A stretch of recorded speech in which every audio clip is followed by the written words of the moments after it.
యెషయా గ్రంథము 1వ అధ్యాయము 18వ వచనం. యెషయా గ్రంథము 1వ అధ్యాయము 18వ వచనం. దేవాది దేవుడే ఈ మాట సెలవిస్తూ ఉన్నాడు. రండి మన వివాదము తీర్చుకొందము.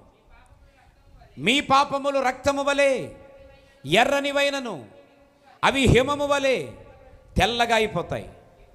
అవి కెంపు వలె ఎర్రనివైనను అవి గొర్రె బొచ్చు వలె తెల్లగా మార్చేస్తాను. జాగ్రత్తగా వినండి.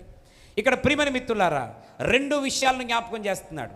మీ పాపములు ఎర్రగా ఉన్నా నేను వాటిని ఏం చేస్తాను? హిమము వలె తెల్లగా మార్చేస్తాను. మీ పాపములు కెంపు వలె ఎర్రనివైనను అవి గొర్రె బొచ్చు వలె తెల్లగా మార్చేస్తాను. ఏమయ్యా, ఏమండి, 2 కూడా ఎర్రనవే కదా, 2 పాపాలే కదా.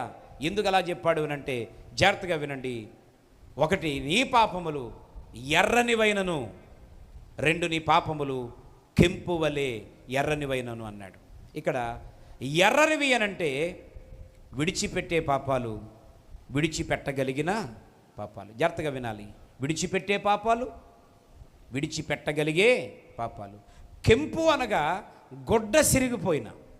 కెంపు అంటే ఆ గుడ్డ చింపేసిన ఏం పోదు అనంటే ఆ ఎరుపు పోదు. అంటే దీని అర్థం ఏంటంటే ఎన్నిసార్లు దేవుడు మాట్లాడినా, ఎంత ఖండించినా, ఆ అవిధేయత వలన, ఆ పాపం వలన, ఆ శాపం వలన దేవుని బిడ్డలారా మన జీవితము నాశనమునకు వెళ్ళిపోతున్నా, ఎన్నిసార్లు దేవుళ్ళు మాట్లాడినా విడిచిపెట్టలేని పాపం, విడిచిపెట్టలేని పాపం.